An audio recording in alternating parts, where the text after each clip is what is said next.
লক্ষ্য করেছি রোজাদার মুসলিম ভাই বোনদের উপরে জানাবো এবং আমরা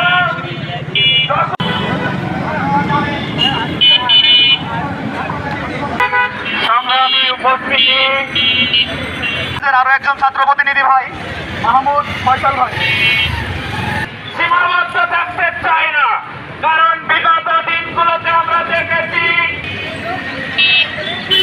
আপনারা দেখতে পাচ্ছেন পৃথিবীর সরকার আছে, সেই সরকারের কাছে দাবি জানাই বাংলাদেশে বর্বর শত্রু আমাদের মুসলমানের শত্রু ইসরায়েল কর্তৃক তাদেরকে আমাদের সেটা যেভাবে আমরা দেখাতে পেরেছি, তাদেরকে আত্মহত্যা দেখাতে পেরেছি।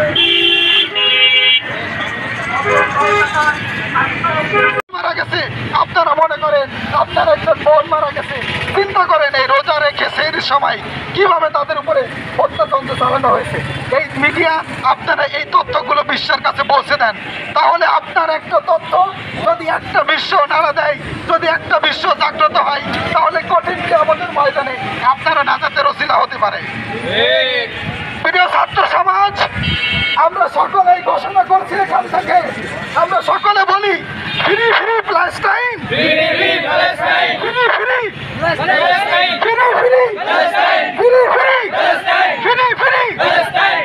বাংলাদেশ ইসলামী ছাত্র শিবিরের পক্ষ থেকে, যশোর শহরের শাখার পক্ষ থেকে আমরা আমাদের আজকের এই মানববন্ধন থেকে যেগুলো আহ্বান করেছি, ছাত্র শিবিরের ভাইদের, মুসলমান ভাইদের, সাংবাদিক ভাইদেরকে উদ্দেশ্য করে বলতে চাই, আপনাদের ভাই বোনরা যতক্ষণ পর্যন্ত নিরাপদ না হয়, আপনারা ঘরে মুখে খাদ্য নেওয়ার আগে একটু চিন্তা করবেন।